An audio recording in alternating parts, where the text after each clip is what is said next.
किसी टूटे अरमान सा पिता, घर में रखे पुराने सामान सा पिता, जब भी पुत्र हो जाता है पूरे घर पर सवार, खुद से ही अनजान बन जाता है पिता।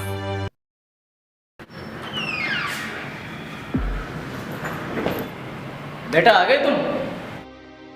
वो रामनारायण जी आए थे, कह रहे थे तुम्हारे दफ्तर में उनका कोई काम है, 10,000 रुपये देकर जा रहे थे। मैंने मना कर दिया। मैंने कहा नहीं, ये गलत है। गलत? वाह पिताजी वाह, इसमें गलत क्या है? और फिर मना करने से पहले मुझसे पूछ लिया होता। ये आपके ईमानदारी का जमाना नहीं है पिताजी।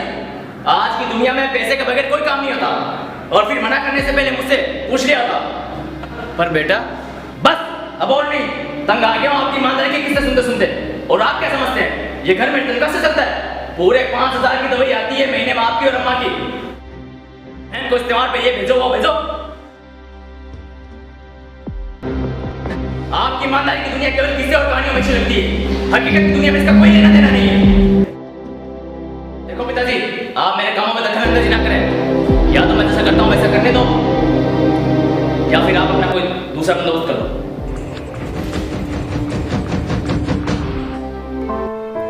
पिता की हर बात मानता ही था पुत्र, पर ईमानदारी अक्सर भारी पड़ जाती है रिश्तों पर।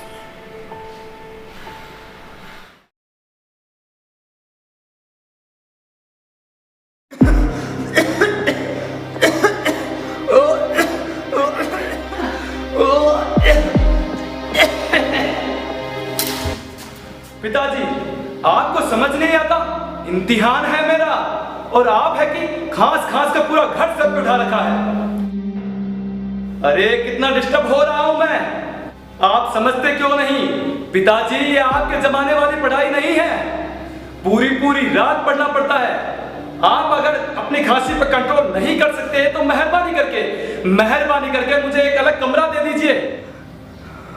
अम्मा अम्मा आओ और पिताजी को संभालो। इस घर में ना कोई ढंग से रह सकता है ना कोई पढ़ सकता है। अब नहीं करती पिता की खांसी घर में किवाड़ों का काम, खलल बन गई है खांसी पुत्र के एकांत में।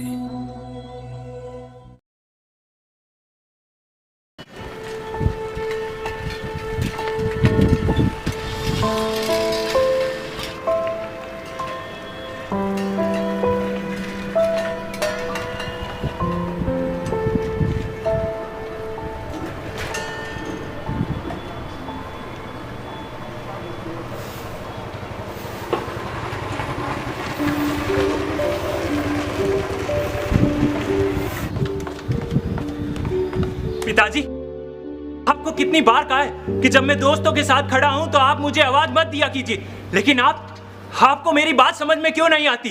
कब तक ये पुरानी साइकिल रखोगे? कितनी बार कहा है कि एक नया स्कूटर ले लो, लेकिन आपको तो बस हमेशा पैसे बचाने की लगी रहती है।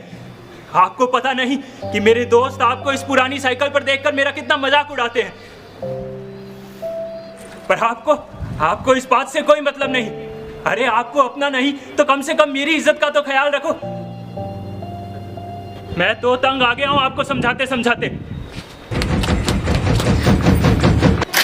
जिस साइकिल पर बैठकर पूरा शहर घूम आता था, वो भी अब कबाड़ है पिता की तरह पुत्र की नजर में।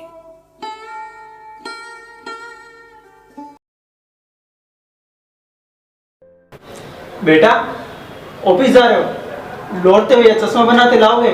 अब तो ठीक से अखबार भी नहीं पढ़ा जाता। ये क्या, फिर चश्मा तोड़ दिया आपने?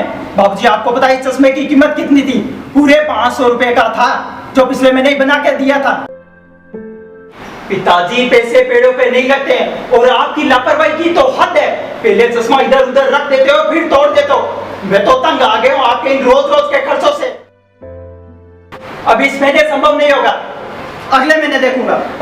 पर बेटा बस, अगर आपको अखबार पढ़ने में दिक्कत आ रही है तो मत पढ़ो। कुछ दिन अखबार नहीं पढ़ोगे तो कौन सी दुनिया बदल जाएगी, और फिर आपको कौन सा प्रधानमंत्री का चुनाव लड़ना है? मैं तो तंग आ गया हूं। कभी रहा करते थे पुत्र की आंख का तारा, अब चश्मे की डंडी की जगह बंधा हुआ टूटा धागा है पिता।